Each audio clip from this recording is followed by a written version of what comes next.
जय गुरुदेव, प्रणाम सभी को।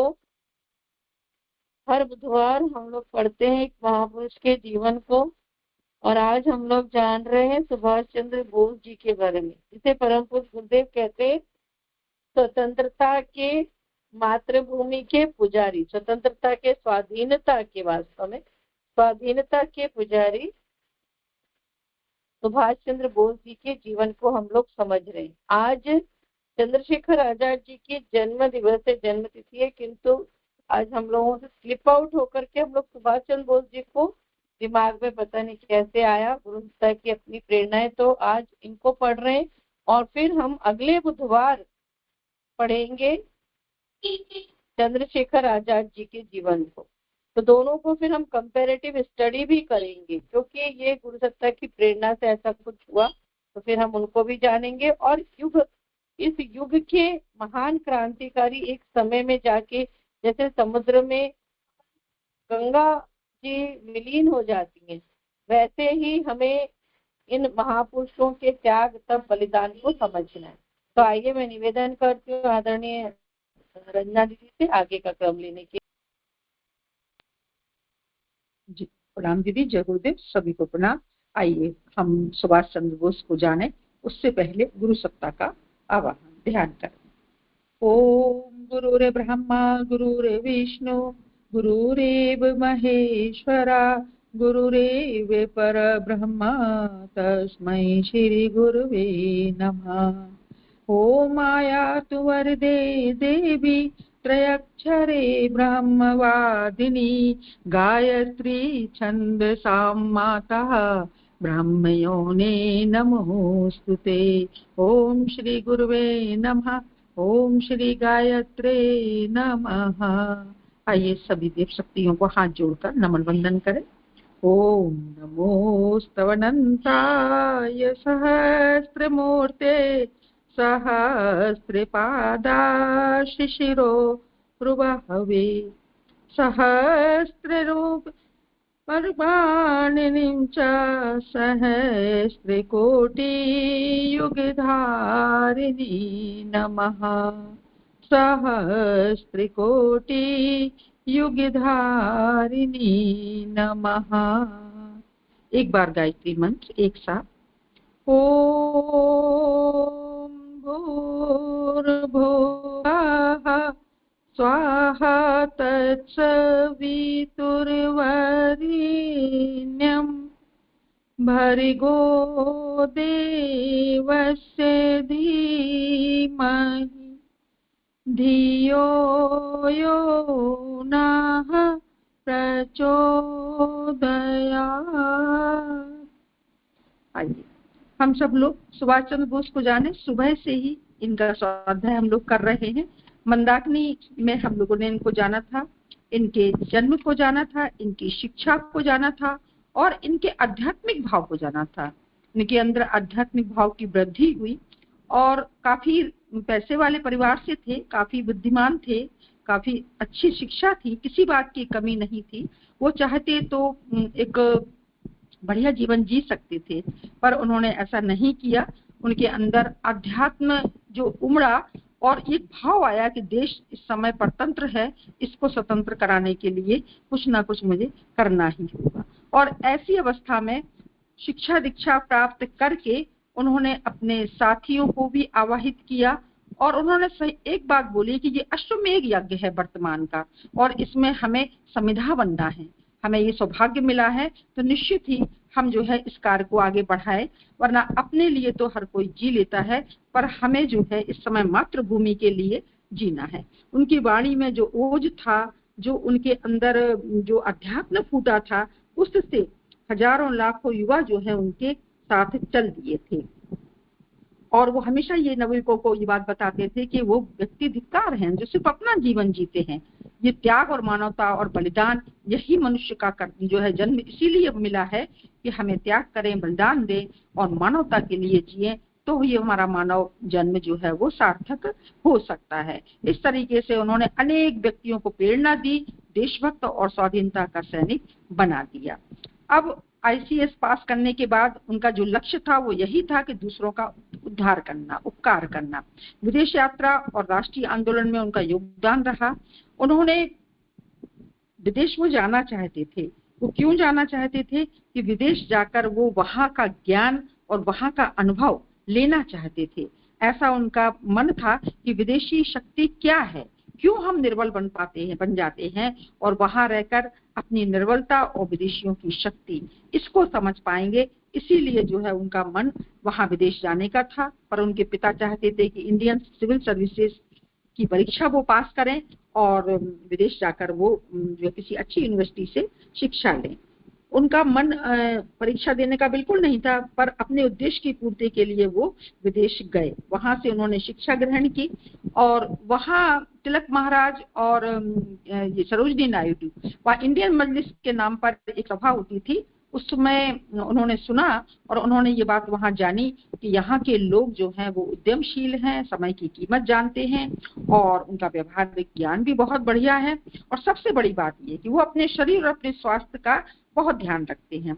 हमारे देशवासी जो हैं अपने शरीर का ध्यान नहीं रखते, अपने स्वास्थ्य का ध्यान नहीं रखते, क्योंकि वो लापरवाह होते हैं। इससे क्या होता है कि छोटी उम्र में ही उनकी शारीरिक क्षमता नष्ट हो जाती है।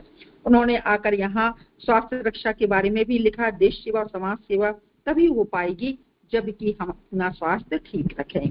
तो हमारे भारतीय ऋषियों ने भी ये बात बताई है कि आत्मा जो है वो शरीर से ही कहना चाहिए प्रकट होती है। यदि शरीर नहीं होगा तो कोई कार्य नहीं हो पाएगा। ये हमारा उपकरण है और इसको हमें जो है स्वस्थ रखना ही है। इसके बाद हम लोगों ने जाना था नारी जागरण का महत्व। तो भारतीय नारियों की जागृति के ऊपर भी उनका ध्यान गया और उस समय चूंकि निश्चित ही भारतीय महिलाओं की स्थिति बहुत दयनीय थी और वो हमेशा चाहते थे कि जो समाज का उत्थान है वो बिना नारियों की प्रगति के होगा ही नहीं। तो इनका जीवन जो है वो सुशीपूर्ण बनाना ही पड़ेगा, क्योंकि नारी भी नर के साथ बराबर का जो है हिस्सा बन सकती है और बनती भी है। भारतीय संस्कृति में नारी को बहुत ऊंचा पद दिया था, पर इस समय जो है वो नारी की स्थिति ठीक नहीं थी और वो यही कहते थे कि जब तक नारी समाज में उठेगी नहीं, उसकी कहना चाहिए उसको हम जागृत नहीं करेंगे, तब तक समाज जो है वो उन्नतिशील नहीं हो पाएगा।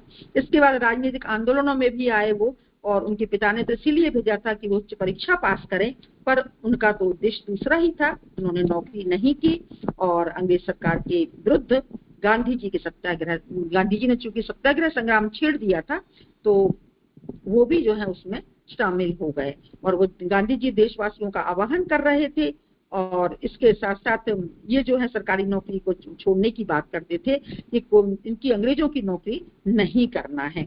इसके बाद चित्तरंजन दास जी थे उस समय बंगाल के नेता, उन्होंने भी अपनी बैरिस्ट्री को त्याग दिया। उस समय बड़े बड़े नेता जो भी थे तो बड़े बड़े पदों पर थे, पर नौकरी तो अंग्रेजों की ही थी ना, क्योंकि उनका शासन था। उन लोगों ने अपने अपने पदों से इस्तीफा दिया और महात्मा गांधी के असहयोग आंदोलन में भाग ले लिया।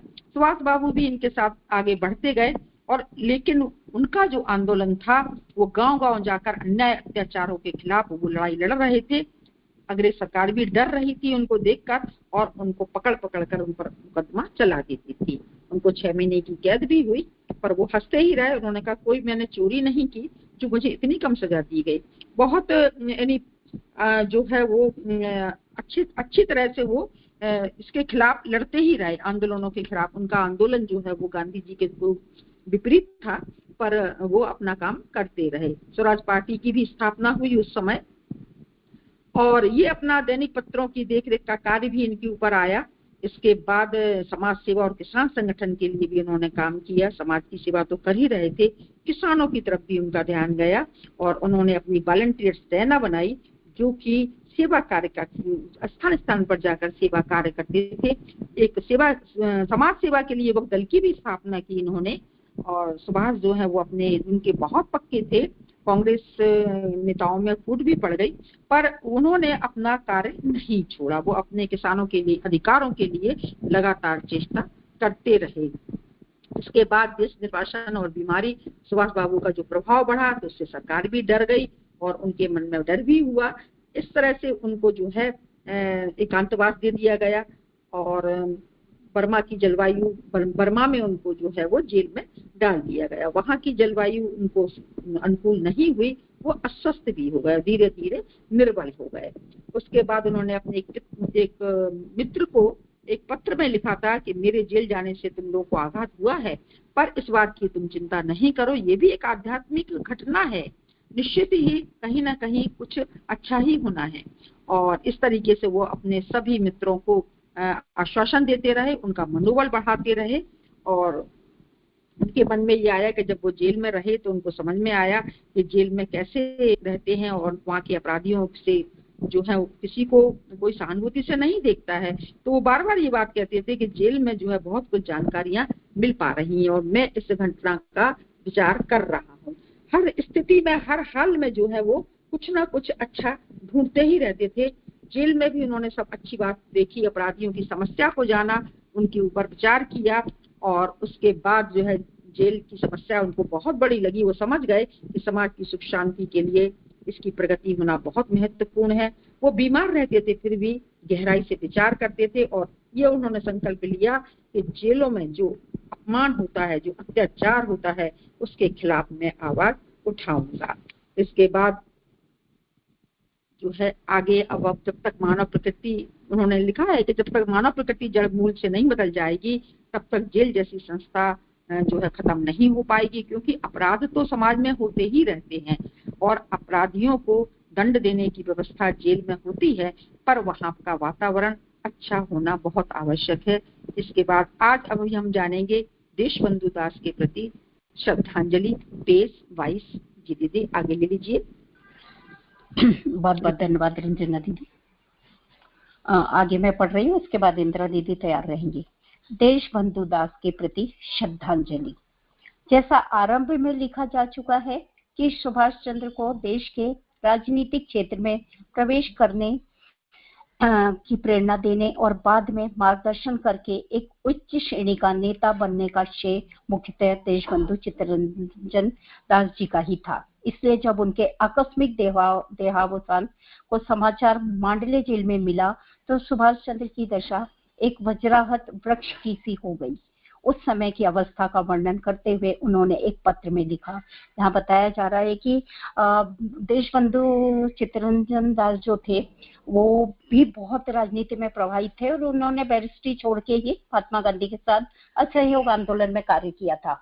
और जब उनकी मुलाकात सुभाष बाबू से हुई तो वो उससे बहुत प्रभावित हुए और सुभाष चंद्र बोस भी उनके त्यागमय जीवन से बहुत प्रभावित हुए थे और उन्होंने सुभाष को अपना पुत्र मान लिया था।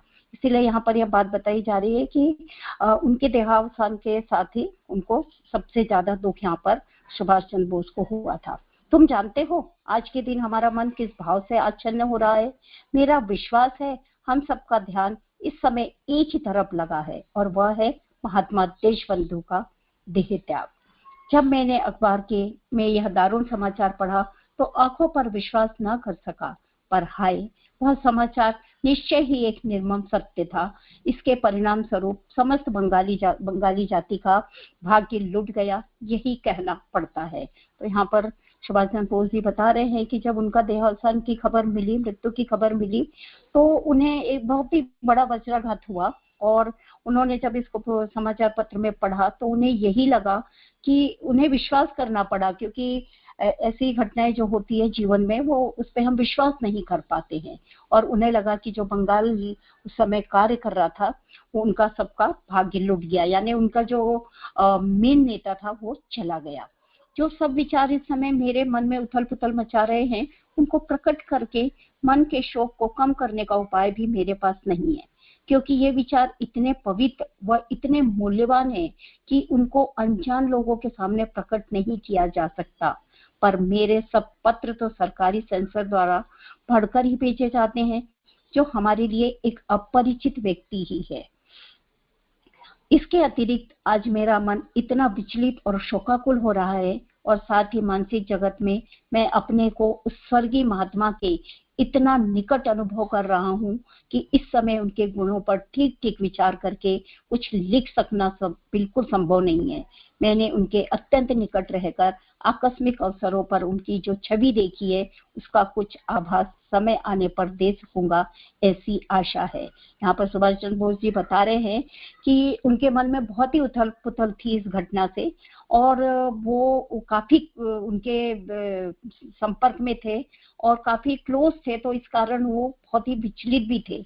लेकिन उन्होंने इस बात को यहाँ पर बताया कि उनके इतने निकट रहते हुए भी वो उनकी छवि जो उनके नजरों में थी, उनके मानव जीवन में बन गई थी मानस पटल पर, वो उसको यहाँ पर बताना चाह रहे थे कि वो समय आने पर इसको बताएंगे। साथ ही मैं यह भी स्वीकार करता हूँ कि इन बातों को अधिक कहने सुनने से हमारे हृदय का शोक बढ़ता है। जीवन अधिकांश में एक ट्रेजेडी, दुखांत नाटक है। यह हमारे ऊपर आने वाली इस शोकपूर्ण घटना से सिद्ध होता है। हम किसी प्रकार इसको शांत चित्त में से सहन नहीं कर सकते। ना तो हम इतने बड़े तत्वज्ञानी दार्शनिक है और ना ऐसे ढोंगी है कि हम कह सके कि चाहे कैसा भी कष्ट और दुख आ जाए हम उसको संतुलित भाव से सहन कर सकते हैं। बर्ट्रेड रसेल ने कहा कि जीवन निश्चित ही संपूर्ण रूप से एक ऐसा दुखांत दृश्य है जिससे सब कोई बचना चाहते हैं। मेरा विश्वास है कि केवल कोई निष्कलंक साधु अथवा साधुत्व का ढोंग करने वाला ही इस उक्ति का प्रतिवाद कर सकता है। तो यहाँ पर बहुत ही सुंदर भाव बताए जा रहे हैं कि यहाँ पर बता रहे हैं कि हृदय का जो उनका शोक बढ़ता जा रहा था और काफी वो विचलित भी थे इस घटना से। तो उन्होंने यही बताया कि जीवन का जो भी इस तरह की घटनाएं घटती है तो उसको उन्होंने बताया कि ये जो एक ट्रेजेडी होती है जीवन में हमारे, वो एक दुखांत नाटक है, यानी दुखों का अंत है ये, मतलब हमारे मानव जीवन का। पर इसके ऊपर जो शोकपूर्ण घटना से ये आने वाली जो एक शोकपूर्ण घटना है, इससे सिद्ध होता है कि जब भी हमारे जीवन में ऐसी कोई घटना घटती है तो हम इसको शांत चित्त से सहन नहीं कर सकते। बिल्कुल सही बात है कि जब भी दुख का पहाड़ आता है तो उसको इतनी आसानी से हम सहन नहीं कर पाते। तो यहाँ पे बिल्कुल सत्य कहा जा रहा है और इसको संतुलित भाव से सहन कर। और यहाँ पर उन्होंने ये बताया कि हम इतने तत्वज्ञानी भी नहीं है, इतने बड़े व्यक्ति भी नहीं है कि हम इसको ये कह सके कि जो भी कष्ट आया है हमारे जीवन में हमको उसको संतुलित भाव से सहन कर सके, क्योंकि ऐसा भाव होता ही नहीं है और ना ही ऐसी परिस्थितियां उस समय होती है। लेकिन जो बर्ट्रेड रसेल है उन्होंने कहा कि जीवन निश्चित ही संपूर्ण रूप से एक ऐसा दुखांत दृश्य है। तो वास्तव में मानव जीवन ऐसा ही एक दुखांत हमारे जीवन का दृश्य है मानचित्र पर, जिसमें सब कोई बचना चाहते हैं। हर कोई चाहता है कि मृत्यु ना हो, क्योंकि इससे सभी डरते हैं और सब चाहते हैं कि मृत्यु ना हो, अमर हो जाए। पर ऐसा विश्वास है कि कोई निष्कलंक साधु ही, यानी ऐसा निष्कलंक साधु संत जो है या अथवा साधुत्व का जो ढोंग करने वाला व्यक्ति है वो इस उक्ति का प्रतिवाद कर सके। वास्तव में इस उक्ति का प्रतिवाद कोई कर नहीं सकता, पर ऐसे भी कुछ व्यक्ति होते हैं जो तत्वज्ञानी अथवा भावुक ना होते हुए भी सब प्रकार की यंत्रणाओं को शांत भाव से सहन कर लेते हैं। ऐसे तत्वज्ञानी ज्ञानहीन व्यक्ति अपना एक पृथक ही आदर्श बना लेते हैं और उसे बड़ा महत्वपूर्ण और श्रेष्ठ मानकर उसी की उपासना करते रहते हैं। वे तरह तरह के दुखों और यंत्रणाओं के साथ संघर्ष करते समय उसी आदर्श से साहस और भरोसा प्राप्त करते हैं। यहाँ पर जेल में मेरे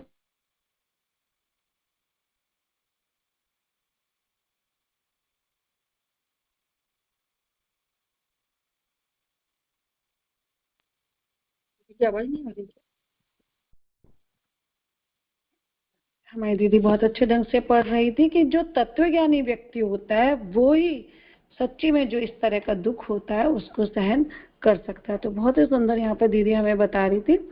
तो तत्वज्ञानी व्यक्ति अपने पृथक ही आदर्श बना लेते हैं, उससे बड़ा महत्वपूर्ण और श्रेष्ठ मानकर उसी की उपासना करते रहते हैं। वे तरह तरह के दुखों और नियंत्रणों के साथ संघर्ष करते समय उसी आदर्श से साहस और भरोसा प्राप्त करते रहते हैं।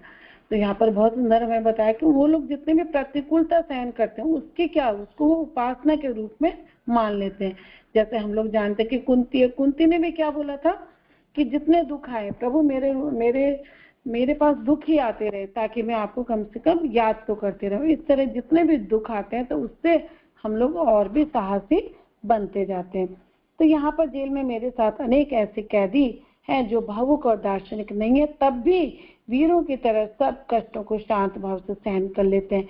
जेल के अधिकारी ने मुझे बताया कि फांसी पाने वाले एक कैदी ने उसके सामने स्वीकार किया कि उसने वास्तव में एक व्यक्ति की हत्या की थी। जब उससे पूछा गया उस कार्य के लिए अब तुमको कुछ पश्चाताप होता है नहीं, उसने कहा मुझे बिल्कुल खेद नहीं है, क्योंकि उस व्यक्ति के विरुद्ध मेरा दोषारोपण न्याययुक्त था।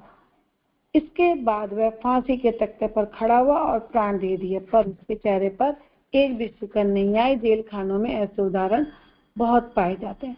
तो यहाँ पर हमें बहुत सुंदर आगे ले रही मैं। यह सत्य है कि अपराध करने वाले और जेल जाने वाले व्यक्तियों में से अनेक ऐसे होते हैं जो अशिक्षित होने पर भी अच्छा चरित्र और ऊंचा मनोबल रखते हैं और किसी विशेष परिस्थिति में पढ़कर ही वैसा दंडनीय कार्य कर बैठते हैं। बहुत ही सुंदर बात यहाँ पर बताई जा रही है कि अपराध करने वाले ऐसे जेल में बहुत सारे व्यक्ति होते हैं जो अशिक्षित है, जिनको कोई नॉलेज नहीं है, कोई ज्ञान नहीं है, और उनका जीवन भी अच्छा है, चरित्र भी अच्छा है, उनके पास आत्मबल की संपदा है, पर वह विशेष परिस्थिति में कभी कभी ऐसे दंडनीय अपराध कर बैठते हैं। ऐसे अपराधियों के साथ यदि विशेष व्यवहार किया जाए तो बहुत अच्छे और उपयोगी नागरिक बन सकते हैं। यानी यहाँ पर जेल की व्यवस्था के बारे में बात की जा रही है कि यदि ऐसे व्यक्तियों के साथ जेल के जो नियम कानून होते हैं वो लोग यदि इनके साथ अच्छा व्यवहार करें तो ये एक आदर्श नागरिक के रूप में सिद्ध हो सकते हैं। सुभाष बाबू ने इस संबंध में देशबंधु दास का एक उदाहरण दिया है। जब वे असहयोग आंदोलन के संबंध में जेल जीवन व्यतीत कर रहे थे तो उनको सेवा कार्य के लिए एक कैदी दिया गया था। देशबंधु का हृदय बड़ा कोमल था, इसलिए उनका ध्यान इस कैदी की तरफ चला गया। वह कैदी एक पुराना पापी था, 8 बार जेल की सजा काट चुका था। वह देशबंधु के प्रभाव से अनजान में ही बहुत कुछ बदल गया और अपनी इच्छा से ही उसके समस्त कार्यों को बहुत अच्छी तरह संपन्न करने लगा और एक प्रकार से उनका भक्त बन गया। जेल से छूटते समय देशबंधु ने उनसे कहा कि जब वह अपनी सजा काटकर छुटकारा पाए तो अपने पुराने साथियों के पास न जाकर उनके घर चला आवे। कैदी ने इसे स्वीकार कर लिया और ऐसा ही किया। कुछ ही समय में उसका स्वभाव बदल गया और वह एक बहुत अच्छा कार्यकर्ता बन गया। यानी यहाँ पर बात यही की जा रही है कि जो जेल में व्यवस्थाएं होती है, जो जेल में कष्ट तकलीफें दी जाती है, कहते हैं तो जो दिखती है तो दंडनीय जो भी पाप कर्म करके लोग आते हैं, यदि उनके साथ एक अच्छा व्यवहार किया जाए तो वो एक अच्छे व्यक्ति बन जाते हैं और अच्छे लोगों के सत्संग में रहकर व्यक्ति का स्वभाव बदल जाता है। यहाँ पर ये बात सिद्ध हो रही है। बंगाल के प्रसिद्ध उपन्यासकार श्री शरद चंद्र चट्टोपाध्याय ने देशबंधु दास के संबंध में एक लेख स्मृति कथा वसुमती मासिक पत्रिका है ये में प्रकाशित कराया था। सुभाष बाबू ने उसे मांडेल जेल में पढ़ा तो वह उनको बहुत पसंद आया और उन्होंने वहीं से एक पत्र चट्टोपाध्याय महोदय को धन्यवाद देने के लिए लिखा। श्री शरद चंद्र ने देशबंधु के जीवन के प्रसंगों को प्रकट करते हुए लिखा था कि पराधीन जाति का एक बड़ा अभिशाप यह होता है कि हमको अपने मुक्ति संग्राम में विदेशियों की अपेक्षा अपने देश के लोगों से ही अधिक लड़ाई करनी पड़ती है। सुभाष बाबू ने भी इसका समर्थन करते हुए कहा, यद्यपि यह एक कठोर सत्य है पर हमारा रोम रोम इसकी अच्छी तरह अनुभव कर चुका है और अब भी कर रहा है। बहुत ही सुंदर बात यहाँ पर बताई जा रही है कि जो बहुत ही सुंदर बात लिखी है कि पराधीन जाति का एक बड़ा अभिशाप, जो भी देश हो, व्यक्ति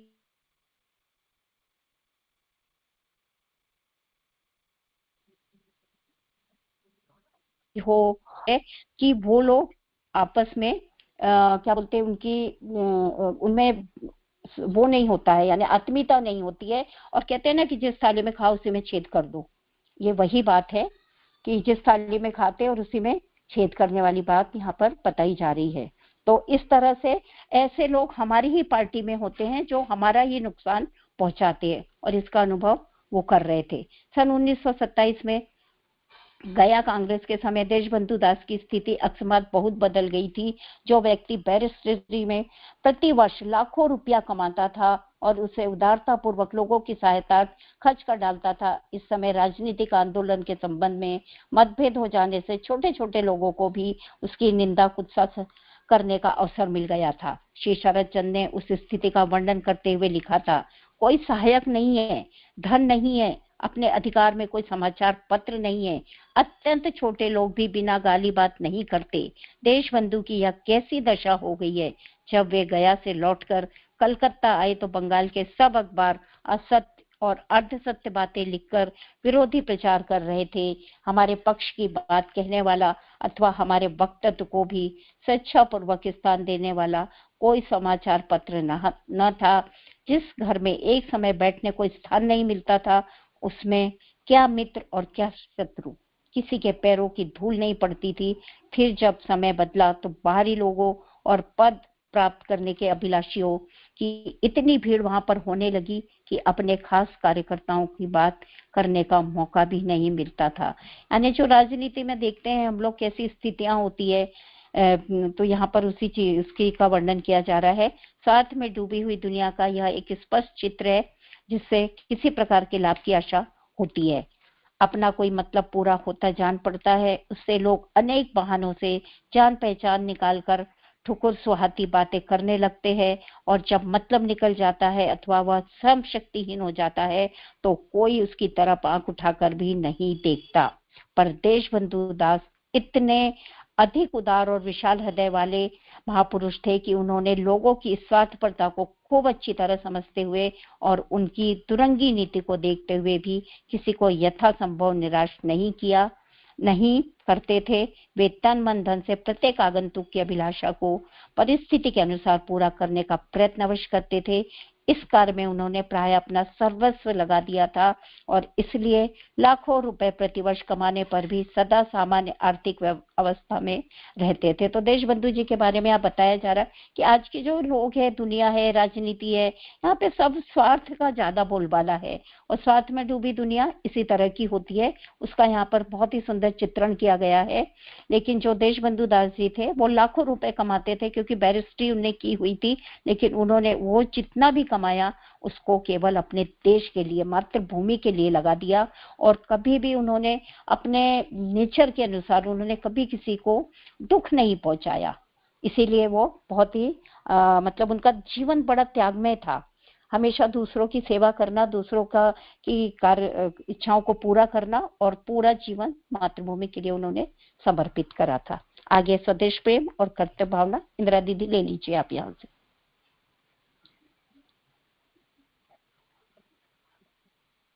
हेलो जी दीदी, बहुत सुंदर दीदी। अभी आपके माध्यम से जाना कि किस तरह देशबंधु हमारे चित्तरंजन दास जी थे कि उनका कितना विशाल हृदय था, कितने उदारी थे। सबसे बड़ी बात कि उन्होंने इतना सब कुछ कमाया और उसको देश के लिए सर्वस्व न्योछावर कर दिया। आइए हम लोग आगे पढ़ते हैं। स्वदेश प्रेम और कर्तव्य भावना। कलकत्ता के सेवक समिति के एक कार्यकर्ता श्री अनाथ बंधु दत्त ने मांडले जेल में भी श्री सुभाष चंद्र बोस को एक पत्र भेजा था जिसमें अपने श्रद्धा सद्भावना को प्रकट करते हुए लिखा था कि आज आप देश से दूर कर दिए गए, इसलिए आपके प्रति हम सब का प्रेम पहले से अपेक्षा अधिक हो गया। इसका उत्तर देते हुए सुभाष बाबू ने लिखा कि मुझे मांडले जेल में रहते हुए 11 महीना हुए। कभी तो मन में आता है कि ये 11 महीने देखते ही देखते कट गए, कभी ये कितने युगों के समान लंबे जान पड़ते हैं। इस प्रकार अपने घर बार की बात मुझे स्वप्न की तरह जान पड़ती है। ऐसा प्रतीत होता है कि यह लोहे का फाटक, पत्थर की दीवार ही एकमात्र सत्य है। कभी कभी मेरे मन में आता है, जिसने जेल खाना नहीं देखा, जिसने दुनिया में कुछ नहीं देखा, मैं तो निश्चय ही जेल खाने में। तो यहाँ बहुत अच्छे ढंग से हमें बताया गया कि जब एक पत्र मांडले जेल हमारे विदेश में है तो वहां पर अनाथ बंधु ने जब उनको पत्र लिखा तो भी उन्होंने ये लिखा कि मैंने यहाँ आके भी बहुत कुछ सीखा है। तो उन्होंने लिखा यहाँ आकर भी मैंने बहुत कुछ सीखा है और जिसने दुनिया में ये कुछ नहीं सीखा, जेल में कुछ नहीं देखा, तो उसने वास्तव में कुछ नहीं सीखा, पर मैंने तो यहाँ आकर भी बहुत कुछ सीखा। अनेक सत्य से जो किसी समय छाया की तरह नवीन थे वो यहाँ आकर स्पष्ट दिखाई देने लगे। अनेक नवी अनुभूतियों ने मेरे जीवन को सबल और गंभीर बना दिया। सभी जानते हैं जेल में कितनी विपरीत परिस्थितियां होती है, तो उन सब में रहना और 11 महीने काटना ये सब कम नहीं था। तो इसलिए सुभाष चंद्र बोस जी हमें बताते हैं कि किस तरह उन्होंने वो परिस्थितियों से अपने आप को एक साहसी पराक्रमी और बिल्कुल साहसी योद्धा बनाकर अपने आप को उस समय से मजबूत बना लिया। मुझे इस बात का तनिक भी दुख नहीं है कि मुझे जेल खाने में रहना पड़ रहा है। माता के लिए कष्ट सहना तो गौरव की बात है, कष्ट सहने में भी आनंद है। अगर ऐसा न होता तो लोग पागल हो जाते, भरकर खूब पागल हो जाते। यही कारण है कि अनेक समय कष्ट देते हुए भी लोग आनंद से भरकर खूब हंसते हैं। जो चीज बाहर से कष्ट जान पड़ती है वही भीतर की तरफ देखने पर आनंद बन जाती है। यह सच है कि साल के 365 दिन और एक दिन के 24 घंटों में निरंतर मेरा मनोभाव ऐसा ही नहीं बना रहता था। तो भी जिस देश सेवी जेल यात्री में यह भावना न्यून अधिक परिणाम में न होगी तो वह न तो कष्ट सहन द्वारा जीवन को परिपूर्ण कर सकता और ऐसी अवस्था में मन को संयम रख सकता है। तो यहाँ हमें बहुत ही सुंदर सूत्र मिला है कि किस तरह हम लोग भी जानते हैं दैनिक जीवन में कभी सुख आता है, कभी दुख आता है, कभी हमारे साथ कैसी परिस्थिति होती है, कभी कैसी परिस्थिति होती है। पर यदि हम उन परिस्थितियों में ही अपने आप को ये देखें कि नहीं यही आनंद है, तो उस आनंद को जब हम आनंद मान लेते हैं कि नहीं इसमें खुशी है, तो हमारे अंदर की खुशी बन जाती है। इस तरह हमारा वो समय निकल जाता है। इस तरह हम लोग अपने मन को संयमित रख सकते हैं। पर यह ख्याल मुझे आता है कि अगर इन 11 महीनों में मैं बंगाल की जेलों में रहता तो न मालूम आध्यात्मिक साधना में कितना अग्रसर हुआ जा सकता था, पर वह तो होने वाली नहीं।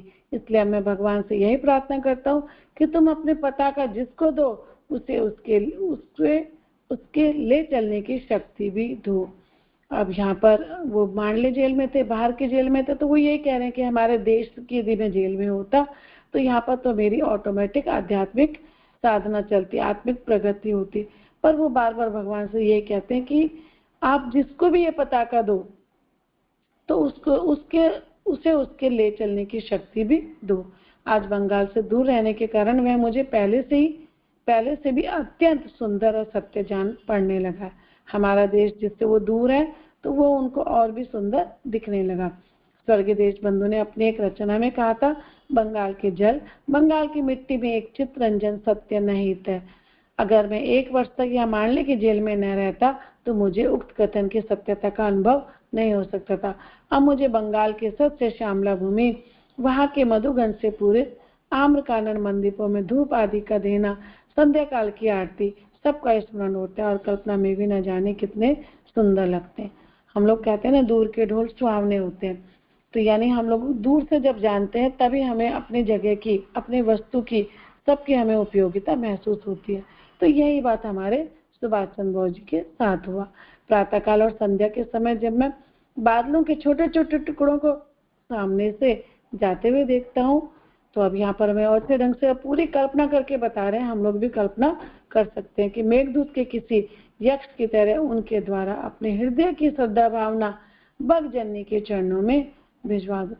बहुत ही सुंदर उनकी कल्पना कि जब भी बादल उमड़ते जाते दिखते हैं तो मुझे लगता है कि मेरे बंग भूमि यानी मेरे बंगाल के प्रति जो मेरी प्रेम है, मेरी श्रद्धा है, मेरी भावना है, वो वहां पर किसी तरह भिजवा दूं। कहने का मतलब इस जगह उनका अपने बंगाल के प्रति प्रेम ही प्रेम दिखाई दे रहा है। जेल से रिहाई और पुनः गिरफ्तारी। मांडले जेल में बहुत अधिक बीमार हो जाने के कारण सरकार ने सुभाष बाबू को छोड़ने का हुक्म दे दिया। कलकत्ता कांग्रेस के अवसर पर सन 1929 पर स्वयं देवक दल के कमांडर बनाए गए। उस समय वे फौजी शासक में थे और प्रेक्षकों का कहना है कि इतना संगठित अनुशासित स्वयं सेवक दल पहले कभी नहीं देखा गया। इस अधिवेशन में सुभाष बाबू और जवाहरलाल नेहरू ने मिलकर यह चेष्टा की कि कांग्रेस में देश की पूर्ण स्वतंत्रता का प्रस्ताव पास हो जाए, पर महात्मा गांधी और कांग्रेस के सभापति पंडित मोतीलाल ने 1 वर्ष की मोहलत सरकार को और देने का आग्रह किया, जिसमें सुभाष बाबू का प्रस्ताव पास नहीं हो सका। तो अब हमारे देश में उस समय कांग्रेस की सरकार थी। पंडित जवाहरलाल नेहरू, ये लोग हम सभी जानते हैं कि ये लोग सभी उस समय अपनी जिसको कहते हैं देश को आगे ले जाने का ही कार्य कर रहे थे। तो उन्होंने उस समय सबसे पहले 1929 में देश स्वतंत्रता का, पूर्ण स्वतंत्रता का प्रस्ताव पारित किया, जो कि पास किया जाए, पर वो पारित नहीं हुआ। इसी वर्ष लाहौर जेल में क्रांतिकारी दल के कैदी श्री यतेंद्र नाथ ने 63 दिन तक भूख हड़ताल करके प्राण दे दिए। इस पर कलकत्ते में बड़ा जोश पैदा हो गया और शहीद के शव को बड़ी धूमधाम से जुलूस निकाला गया। इस अवसर पर सुभाष बाबू ने एक जोशीला भाषण दिया, जिसके कारण आपको गिरफ्तार करके पुनः 6 मास की जेल पर भेज दिया गया।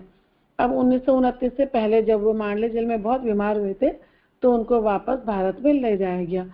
अब यहाँ पर भी उनके भाषणों में दम तो होता ही था, जिससे पूरी जनता उस समय जोश में आ जाती थी और स्वतंत्रता के लिए पुनः टूट पड़ती थी। तो इसी तरह का भाषण जब यतेंद्र नाथ ने लाहौर की जेल में जब उनके शव हो गया, जब वो मृत्यु उनकी हो गई, वो शहीद हो गए, तो फिर पुनः उन्होंने एक भाषण दिया जिसके आधार पर उन्हें पुनः 6 मास की जेल हो गई।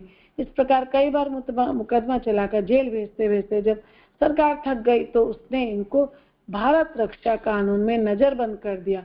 इस हालत पर आपका स्वास्थ्य पुनः खराब हो गया। इस पर जनता ने जब आंदोलन किया तो उन्हें पहले लखनऊ और फिर बाद में मुवाली भेजकर इलाज कराया, पर जब इससे कोई फायदा न जान पड़ा तो सरकार ने प्रस्ताव किया कि वह आपको छोड़ने को तैयार है, बशर्ते आप जेल से निकलते इलाज कराने विदेश चले जाएं। इष्ट मित्रों के बहुत समझाने पर उन्होंने इसे स्वीकार कर लिया और एक खास हवाई जहाज द्वारा आपको स्विट्जरलैंड भेज दिया गया। अब उनका स्वास्थ्य जब रोजाना उनका खराब होने लगा तो सरकार ने उनको यही बोला कि आपको नजरबंद रखा जा सकता है या फिर आपके इलाज के लिए हम लोग आपका इलाज भारत में न कराकर विदेश में कराएंगे, इसलिए उनको स्विट्जरलैंड में भेज दिया गया। विदेश में रहकर भी आपने अपना देश सेवा का कार्य बंद नहीं किया, यहाँ की राजनीतिक हलचल का बराबर निगाह रखे और 1934 में जब महात्मा गांधी ने सत्याग्रह आंदोलन स्थगित कर दिया तब आपने उसके विरोध में एक तार महात्मा गांधी के पास भेजा।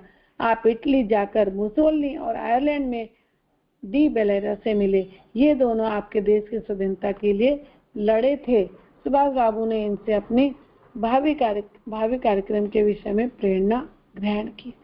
अब वापस जब महात्मा गांधी ने अपना सत्याग्रह आंदोलन स्थगित कर दिया तो उन्होंने पुनः महात्मा गांधी को वापस एक बार उकसाया कि आप एक बार इटली जाकर मुसोलिनी और डॉक्टर बिलेरा से तो मिले, जो कि हमारे देश के लिए ही लड़े थे और हमारे देश की जो भावी कार्यक्रम है उसके बारे में उनसे ही वो प्रेरणा ग्रहण करी।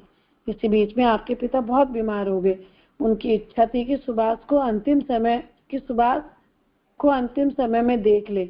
इधर सुभाष का हृदय भी उनके दर्शनों को आकुल हो उठा, पर बहुत कुछ प्रयत्न करने पर भी जब सरकार ने उनको भारत लौटने की अनुमति नहीं दी, अंत में सरकारी आज्ञा का उल्लंघन करके भारत आ गए और जहाज से उतरते ही पकड़ लिए गए। तब पिता को देखने के लिए आप इस शर्त पर छोड़े गए कि जब तक देश में रहेंगे किसी राजनीतिक कार्य में भाग नहीं लेंगे। फिर भी छुटकारे में देर हो जाने से आप समय पर घर नहीं पहुंच सके और उससे पहले ही पिता का देहांत हो गया।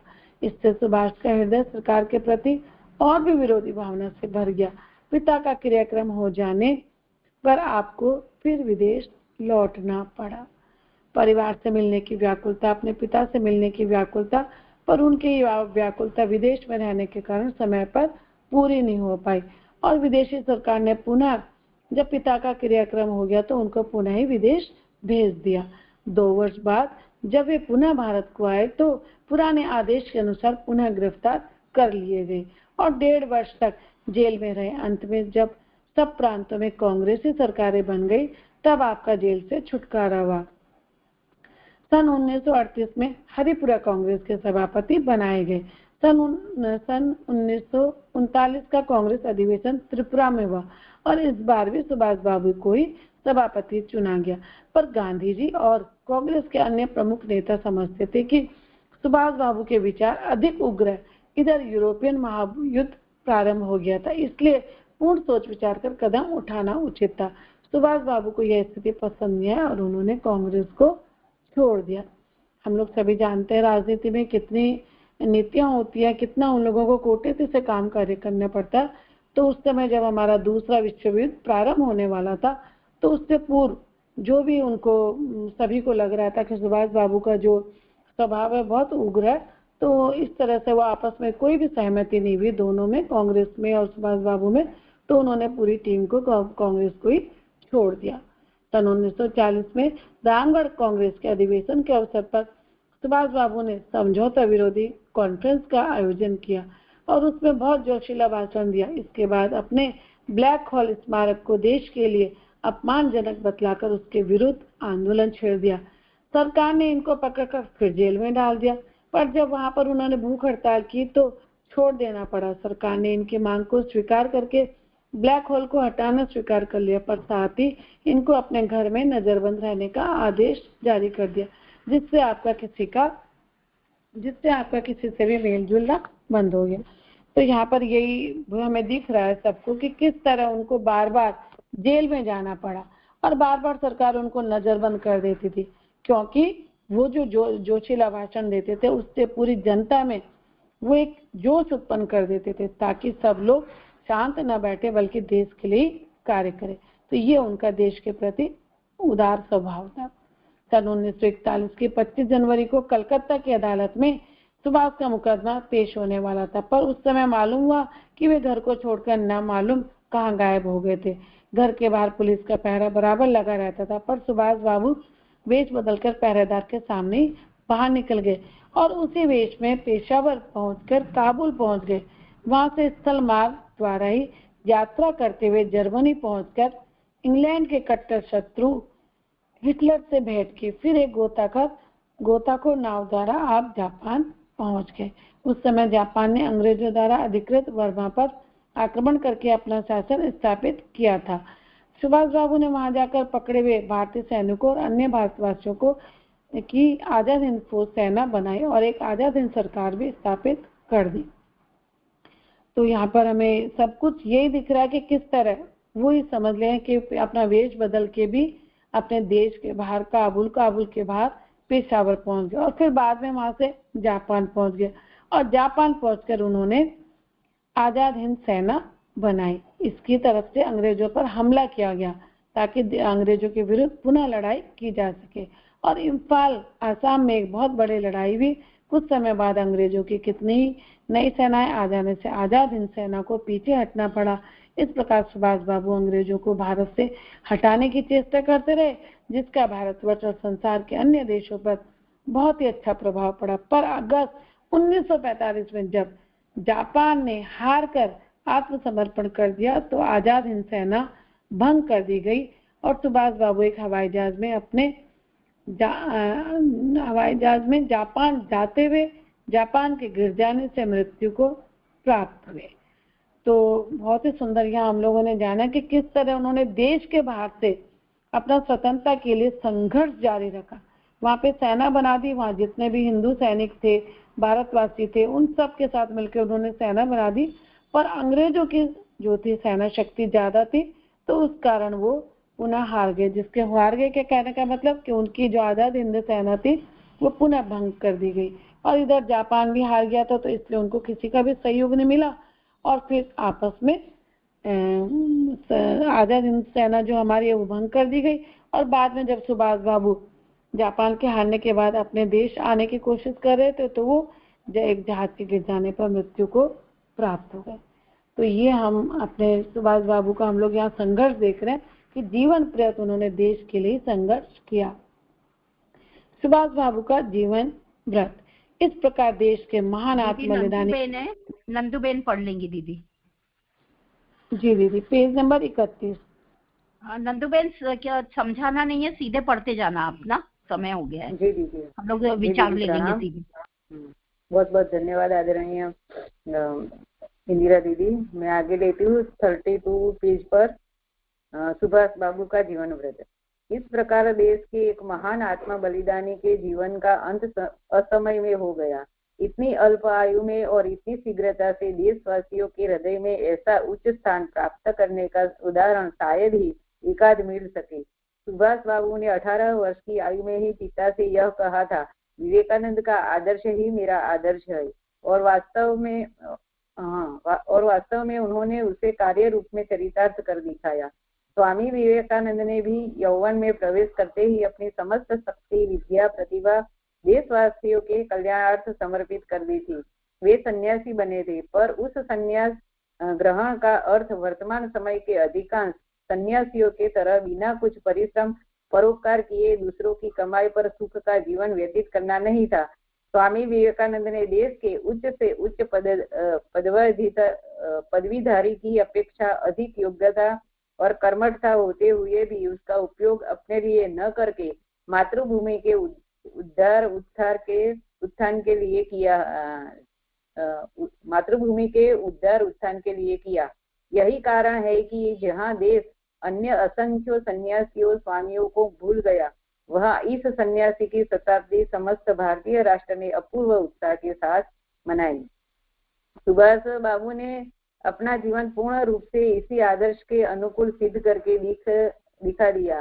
शिक्षा प्राप्त करने के क्षेत्र में अपने परिश्रम और प्रतिभा के बल पर उन्होंने ऊंची से ऊंची परीक्षाएं सम्मान सहित उत्तीर्ण की और इतनी योग्यता प्रदर्शित की कि लोगों को यह विश्वास हो गया कि अगर वे सरकारी नौकरी करें तो अंग्रेजी राज्य के ऊंचे से ऊंचे पद तक पहुंच सकते हैं। उस दशा में राजा महाराजाओं जैसा जीवन व्यतीत करना उनके लिए सर्वथा संभव था, पर सुभाष बाबू ने उधर आंख भी न उठाकर अपना सर्वस्व अपार योग्यता और कार्य शक्ति मातृभूमि के चरणों में अर्पित कर दी। वे देशों उद्धार के लिए कैसा पूर्ण आत्मसमर्पण कर चुके थे, इसका कुछ अनुमान उनके लिए निवेदन से मिलता है जो उन्होंने मांडेल जेल में से उत्तरी कलकत्ता क्षेत्र के मतदाताओं यानी कि वोटरों के नाम लिखकर भेजा था।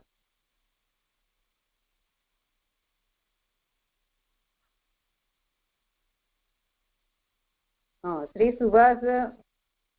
सुभाष के राजबंदी होने पर भी बंगाल की कांग्रेस ने उनको इस क्षेत्र से एक उम्मीदवार के रूप में खड़ा किया था और उसी संबंध में उन्होंने यह निवेदन लिखकर भेजा था।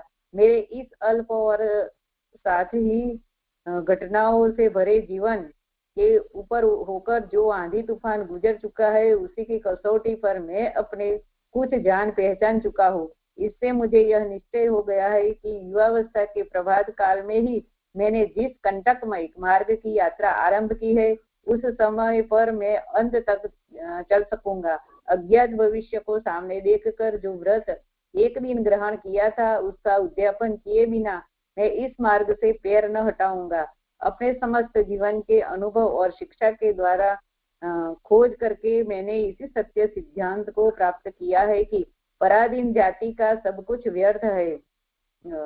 उसकी शिक्षा दीक्षा धर्म कर्म सब व्यर्थ है यदि उसका उपयोग स्वाधीनता प्राप्त करने के लिए न किया जा सके। सुभाष बाबू के उपयुक्त आदर्श और जिस सत्य के साथ उन्होंने जीवन के अंतिम क्षण तक उसका पालन किया, उसे देख कर समझ कर हम भी अपने पाठकों से यही कहेंगे कि वर्तमान समय में यद्यपि देश की पराधीनता की समस्या हल हो चुकी है, और उससे भी बढ़कर दूसरी समस्या भारत के नर नारियों में उनके कर्तव्य पालन की, सत्य व्यवहार की, आत्मत्याग की भावना उत्पन्न करने की है। स्वाधीनता प्राप्त होने से जहां हमको इन सब सद्गुणों में उन्नति करके भारत को पुनः जगत गुरु की प्राचीन पदवी के योग्य बनाना था, वहां निम्न कोटि की स्वार्थपरता और भ्रष्टाचार की दिन पर दिन वृद्धि होते देखकर थोड़े से सच्चे देशभक्त को बड़ा परिताप हो रहा है। अद्यपि जब से सुभाष बाबू का देहावसान हुआ है, तब से लोगों ने बार बार उनके जीवित होने की चर्चा उठाकर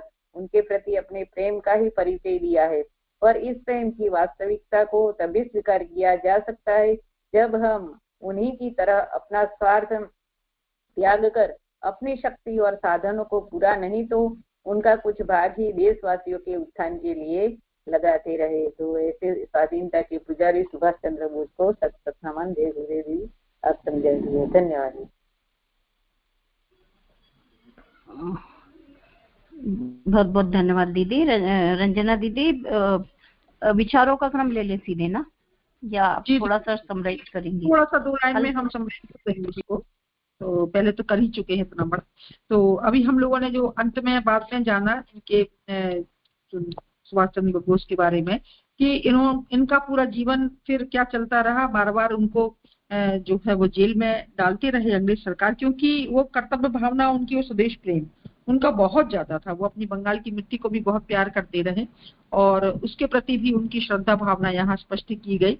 दूसरी बात कि वो जब भी, चूंकि उनका विचार जो था वो उग्र था और वो हमेशा ऐसी प्रेरणा देते थे, आग उगलते थे, तो सारी जो है युवा वर्ग उनके साथ चल देता था। तो अंग्रेज सरकार जो है वो बहुत डरती थी और उनको बार बार जो है जेल में डाल देती थी। उनको बर्मा में मांडले जेल में उनको रखा गया, उनकी नजरबंदी भी की गई और काफी अस्वस्थ रहे। उसके बाद भी वो वहां रहकर जो है वो पत्रों के माध्यम से अपने यहाँ के लोगों को बार बार प्रेरित करते रहे, उनको प्रेरणा देते रहे और आखिर सरकार भी हार गई थी। अंग्रेज ने उनको कहा कि आप बाहर जाकर अपना इलाज कराएं और वहीं आप रहें। उनको देश में आने ही नहीं दिया गया। जापान में वो गए, बर्मा में वो गए रहे और उसके बाद उस समय चूंकि द्वितीय विश्व युद्ध भी शुरू हो चुका था, तो हिटलर, मुसोलिनी, ये सब इनके भी युद्ध चल रहे थे। तो उन्होंने एक बहुत, चूंकि पढ़े लिखे बहुत थे और बहुत बुद्धिमान थे, एक बहुत अच्छी से अच्छी डिग्रियां उनके पास थी, तो उन्होंने सबसे ज्यादा जाकर मुसोलिनी के पास जाकर उन्होंने उनकी राय ली और उनसे प्रेरणा ली। किस बात के लिए? क्योंकि उन्होंने भी अपना देश आजाद कराने के लिए युद्ध किया था, लड़ाई लड़ी थी, तो वो उनके अनुभव जानना चाहते थे। वहां से उन्होंने अनुभव भी प्राप्त किए और जापान जो है वो का जो राज्य था अंग्रेजों ने वो अधिकृत कर लिया था, बर्मा। तो उस पर फिर जापान ने अपना शासन स्थापित किया। वहां वो पकड़े भी गए, वहां उन्होंने अपनी हिंद सेना बनाई थी और चूंकि ये जो बर्मा में जितने भी हिंदू लोग थे उनको मिला, जब वो रिहा हुए तो उनको मिलाकर ही इन्होंने आजाद हिंद सरकार जो अपनी सरकार बनाई थी, सेना बनाई थी। और लेकिन जापान बाद में हार गया और उसने आत्मसमर्पण कर दिया, तो इनकी जो आजाद हिंद सेना है वो भी भंग हो गई और फिर हवाई जहाज से आते हुए उनकी मृत्यु हुई 1945 में। हम सब जानते हैं इस बात को। तो उनका जीवन जो था वो क्या था, उनका अगर कहें तो आदर्श वो हमेशा उन्होंने विवेकानंद को माना।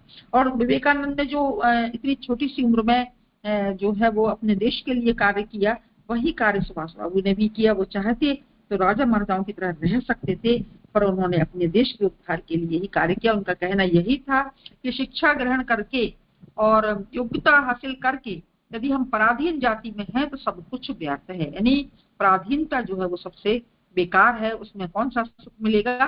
तो हमारी सब शिक्षा, दीक्षा, धर्म, कर्म सब बेकार हो जाएंगे और उसका उपयोग उन्होंने स्वाधीनता प्राप्ति के लिए ही किया। अंत में गुरुदेव हम सबसे यही कहते हैं कि देश तो आजाद हुआ, ये समस्या हल हो गई, पर अब क्या चाहिए? सत्य व्यवहार, आत्मत्याग की भावना, कर्तव्य पालन, ये भावना उत्पन्न करना बहुत आवश्यक है। तभी हमारा भारत फिर से जगत गुरु की पदवी प्राप्त कर पाएगा। आज क्या चल रहा है? स्वार्थपरता, भ्रष्टाचार, यही बढ़ता चला जा रहा है। चाहे वो राजनीति में देखें, चाहे समाज में देखें, तो हम सबका ये कर्तव्य बनता है कि हम इस चीज को हटाकर आत्मत्याग की भावना, कर्तव्य पालन की भावना जन जन तक पहुंचाएं और फिर से अपने देश को जगत गुरु की पदवी दिलाएं। जय गुरुदेव, प्रणाम सभी को। आगे आप विचार पत्र ले लीजिए। जी इंदिरा दीदी, आगे का संचालन ले लीजिए। जी दीदी, बहुत सुंदर दीदी। किस तरह हम लोगों ने आज गुरुदेव ने जो हमें बताया सुभाष चंद्र बोस जी के बारे में, वो हम लोगों ने सभी ने अच्छे से जाना। किस तरह उन्होंने अपने देश के लिए, अपना स्वास्थ्य, बार बार उनका स्वास्थ्य खराब रहा, उसके बाद भी उन्होंने देश के लिए कार्य करा, बार बार जेल जाना। अपनी शिक्षा का उपयोग भी उन्होंने इसीलिए किया कि मैं विदेश में जाके विदेश की शक्ति का अनुभव कर सकूं और जो हमारे देश की शक्तिहीनता, निर्बलता, उन सबका निराकरण कर सकूं। इस तरह पूरा जीवन हम लोगों ने ये जाना, निस्वार्थ भाव से उन्होंने देश के लिए लगा दिया। आइए हम लोग सभी विचार के क्रम में आगे बढ़े। आप लोग जरूर अपने विचार दीजिएगा। हम लोगों ने जो भी जाना, 1 लाइन 2 लाइन में कुछ भी आप लोग बोलिए।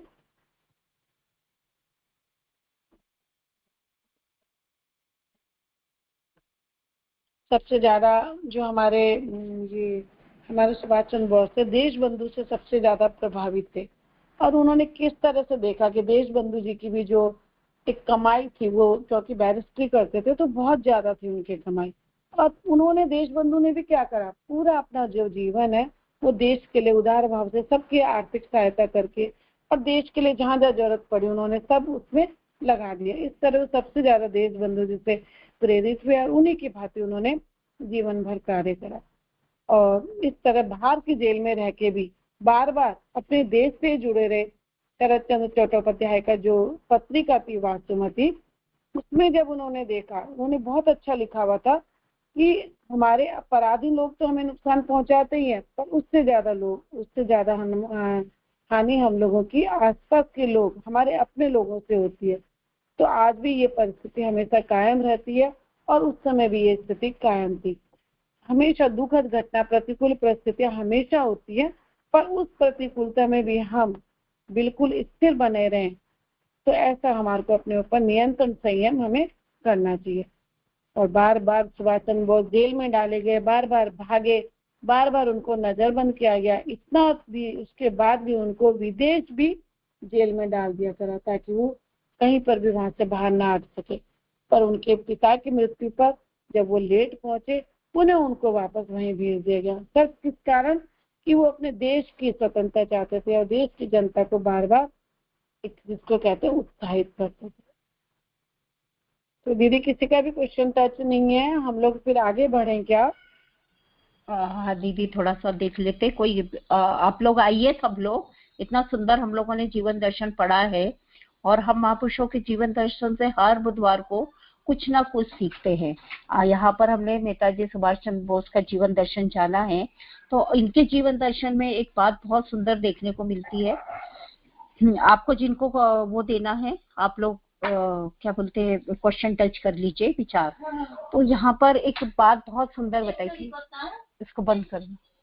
एक बात बहुत सुंदर बताई थी कि नेताजी ने एक बात बोला था कि आकाश की तरफ देखकर उन्होंने एक बात कही थी कि मानव जीवन का जो उद्देश्य होता है, किसी उद्देश्य के लिए हमारा मानव जीवन हुआ है, और वो मानव जीवन का उद्देश्य यदि लोक कल्याण हो तो ये तो बहुत ही सुंदर होता है, यानी यही होना चाहिए। यहाँ पर हम अपने गुरुदेव को भी देख सकते हैं कि गुरुदेव ने हमें व्यक्ति निर्माण की बात की है और उसके बाद में उन्होंने हमें परिवार निर्माण और समाज निर्माण की शिक्षा दी। दूसरी बात, आध्यात्मिक जीवन देखे यदि हम सुभाष चंद्र बोस का, तो उन्होंने अपने पिताजी की बात सुनी थी और उसके बाद उन्होंने आंसर दिया था जो वो बहुत ही सुंदर था। उन्होंने 3 बातें बताई थी कि मनुष्य जीवन सार्थक कब हो सकता है। इसके लिए भूतकाल को साकार करना, यानी भूतकाल मतलब जो बीत गया, तो जो बीत गया है उससे हमेशा सीखना चाहिए। जैसे हम कहते हैं ना कि आज हमारा जो समय बीत गया, आज जैसे हम गायत्री परिवार में आए या हमने गुरुदेव को अभी अपना गुरु माना तो हम बहुत लेट हो गए, तो हमको लगता है कि नहीं, हमें पहले ही ये कर लेना चाहिए। तो ये हमारा जो बीत गया समय, उससे सीखना चाहिए और ज्ञान प्राप्त करना चाहिए। दूसरी थी वर्तमान काल को उत्पन्न करना, तो मतलब कि अपना स्वयं का अध्ययन करना, यानी वर्तमान में रहते हुए हर स्थिति परिस्थिति से सीखते हुए संसार को समझना है और अनुकूल प्रतिकूल परिस्थितियों में संभाव में रहना। तीसरी बात थी भविष्य काल का निर्माण, तो भविष्य में क्या करना है इसकी जानकारी प्राप्त करना, यही हमारा एक उद्देश्य है मानव जीवन। तो यहाँ पर ये बात भी गुरुदेव से हम देख सकते हैं। नारी जागरण की बात हमने इसमें देखी, बहुत सुंदर बात सुभाष चंद्र बोस ने बताई थी। सरोजिनी नायडू को जब उन्हें सुना था पहली बार, जो संस्था बनाई थी उसमें, तो सरोजिनी नायडू को देखने सुनने के बाद उनके अंदर जो बात आई थी वो थी कि शिक्षा, दीक्षा, गुण, चरित्र के साथ यदि किसी नारी के अंदर कोमल हृदय है, मातृत्व की भावना है, तो और प्रेम उसके अंदर विद्यमान है, प्रेम की वसुधारा बह रही है, तो ऐसा राष्ट्र में, जिस राष्ट्र में ऐसी नारी हो, वो राष्ट्र कभी भी पराजित नहीं हो सकता। तो ये बहुत सुंदर बात थी और हम सब भी जानते हैं कि गुरुदेव ने नारी जागरण को आगे बढ़ाया। राजनीतिक क्षेत्र देखते हैं तो गुरुदेव ने भी महात्मा गांधी से राजनीति में कूदे थे और महात्मा गांधी के साथ उन्होंने कार्य किया। हमने यहाँ पर देखा नेताजी सुभाष चंद्र बोस भी इसमें अपना उन्होंने जीवन दिया। और एक बहुत सुंदर बात आई कि क्रांतिकारी नेता सुभाष चंद्र बोस का जीवन क्रांतिकारी था और उन्होंने आजाद हिंद फौज को बनाया, मतलब उसको संगठित करा, उसकी महत्वपूर्ण भूमिका निभाई उन्होंने आजाद हिंद फौज में। और हमारे गुरुदेव ने भी क्या बोलते ये जो एक गायत्री परिवार खड़ा करा, एक मिशन खड़ा करा, ऐसा मिशन खड़ा करा जो केवल लोक कल्याण का काम करने के लिए अपने जप तप और अपने आप को साधक बनाकर सिद्ध करके लोक कल्याण का कार्य करता है। और नेताजी के जो क्रांतिकारी विचार थे, देश के प्रति देशभक्ति का ऐसा बीज उन्होंने बोया था कि युवा शक्ति में बोया था, जिससे लाखों युवा स्वतंत्रता संग्राम की लड़ाई में कूद पड़े थे। तो आज युवाओं की प्रेरणा है ये। और आज हम ये बात देखें तो एक बहुत सुंदर बात थी, मैंने कहीं पढ़ी थी कि उनका जो क्रांतिकारी विचार था नेताजी सुभाष चंद्र बोस का, वो था कि आज हमारी इच्छा मरने की है देश के लिए ताकि भारत जी सके। चिंतन करने वाला शब्द है, चिंतन करने वाला विचार है। और वास्तव में कि मैं मरना चाहता हूँ, क्यों? क्योंकि देश जीत सके, मेरा भारत जीत सके और शहीद के खून से स्वतंत्रता का मार्ग बन सके। कितनी बड़ी बात बोल दी थी। तो आज हम सभी जानते हैं कि हमारे परम पूज्य गुरुदेव ने क्रांतिकारी जो साहित्य को रचा था, जो हम 20-28 जो क्रांतिकारी साहित्य है गुरुदेव का, जो हमने पढ़ा है, मन स्थिति बदले तो परिस्थिति बदले, प्रखर प्रज्ञा, क्या बोलते हैं, बहुत सारे हमने पढ़े हैं। तो ये सब क्रांतिकारी साहित्य है जिसको पढ़ने के बाद हमारे अंदर क्रांतिकारी विचार उत्पन्न होते हैं उस देश के लिए, उस मातृभूमि के लिए कि हम भी वो करना चाहते हैं। और एक बात बहुत सुंदर और थी कि एक व्यक्ति सत्य विचार लेकर मर सकता है, पर मृत्यु के बाद लाखों करोड़ों को ये विचार प्रेरणा देता है। जैसे आज हमारा गायत्री परिवार है, गुरुदेव कहते हैं ना कि तुम मेरा काम करो, मैं तुम्हारा काम करूंगा। तो यही बात थी कि आज गायत्री परिवार में लोग जुड़ते चले जा रहे कि गुरुदेव का एक वाक्य था, तुम मेरा काम करो, मैं तुम्हारा काम करूंगा।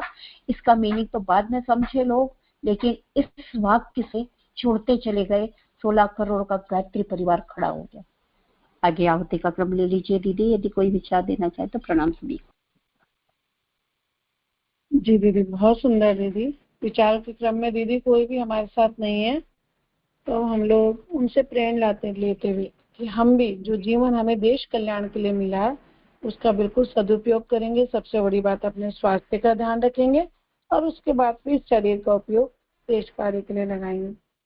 तो आइए अब हम लोग सभी आहुति क्रम में आगे बढ़े। आप लोगों ने आज क्वेश्चन टच नहीं करे आहुति के लिए, सभी से विनम्र निवेदन आहुति के लिए जरूर क्वेश्चन टच करें। नंदू बहन दीदी आप दोबारा। जी दीदी, नंदू बहन दीदी आप गायत्री मंत्र की आहुति ले लीजिए। जी दीदी, बहुत सुंदर आज का स्वाध्याय। तो आइए सभी को सद्बुद्धि मिले, सन्मार्ग की ओर चले। इन्हीं भावों के साथ गायत्री महामंत्र की आहुतियां प्रदान करते हैं। ओम भूर्भुवः स्वः तत्सवितुर्वरेण्यं भर्गो देवस्य धीमहि धियो यो नः प्रचोदयात् स्वाहा। इदं गायत्री इदं न मम। ओम भूर्भुवः स्वः तत्सवितुर्वरेण्यं भर्गो देवस्य धीमहि धियो यो नः प्रचोदयात् स्वाहा। इदं गायत्री इदं न मम। ओम भूर्भुवः स्वः तत्सवितुर्वरेण्यं भर्गो देवस्य धीमहि धियो यो नः प्रचोदयात् स्वाहा। इदं गायत्री इदं न मम। महामृत्युंजय मंत्र आहुति।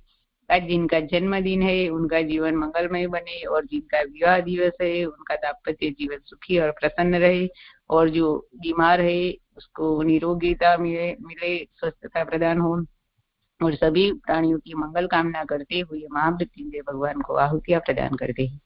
ओम त्र्यंबकं यजामहे सुगंधिं पुष्टिवर्धनम् उर्वारुकमिव बन्धनान् मृत्योर्मुक्ष्यमामृतात् स्वाहा। इदं महामृत्युंजयाय इदं न मम।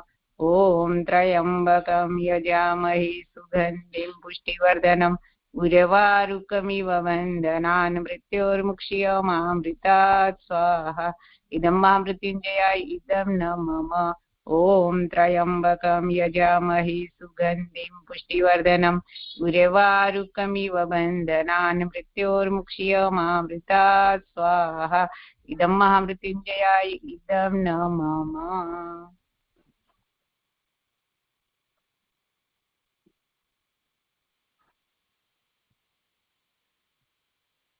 हाँ सही, सही को पढ़ना, सही दीदी को पढ़ना।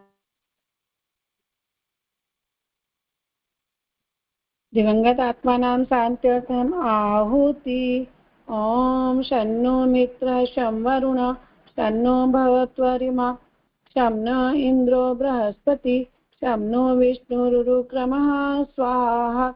इदं दिवंगत आत्मानां शान्त्यर्थम् इदं न मम। ॐ शन्नो मित्र शं वरुण शन्नो भवत्वरिमा शं न इन्द्रो बृहस्पति शं नो विष्णुरुक्रमः स्वाहा। इदं दिवंगत आत्मानां शान्त्यर्थम् इदं न मम।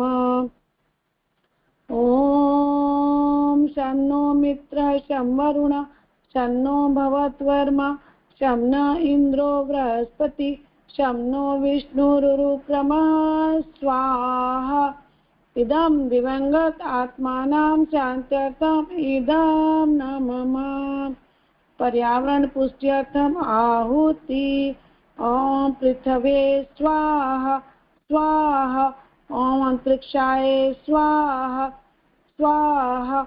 ओम सूर्याय स्वाहा स्वाहा।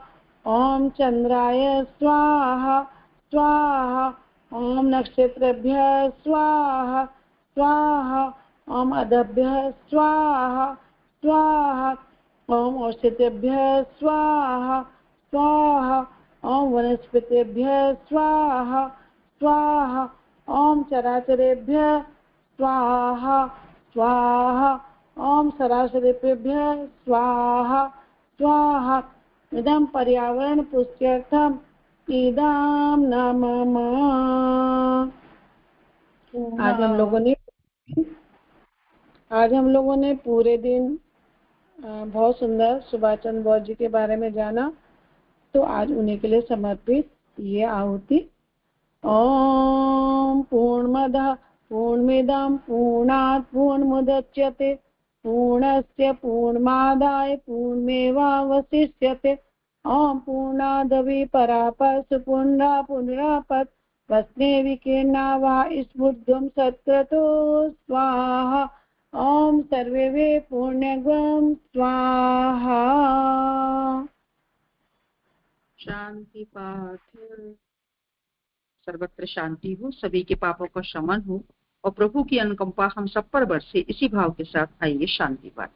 ओम द्योः शांति अंतरिक्ष गुम शांति पृथिवी शांतिरापः शांतिरौषधयः शांति वनस्पतयः शांतिर्विश्वे देवा शांति ब्रह्म शांति सर्वगुण शांति शांतिरेव शांति सामा शांतिरेधि। ओम शांति शांति शांति सर्वारिष्टेषु शांतिर्भवतु।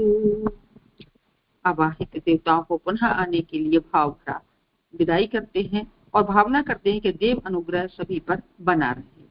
ओम नमोस्तवनंताय सहस्रमूर्ते सहस्रपादाशिशिरोरुबाहवे सहस्रनाम्ने पुरुषाय शाश्वते सहस्रकोटि युगधारिणी नमः सहस्रकोटि युगधारिणी नमः। ओम यान्तु देवगणा सर्वे पूजामादाय मामेकीम् इष्टकाम समृद्ध्यर्थं पुनरागमनाय च प्रभु पुनरागमनाय च।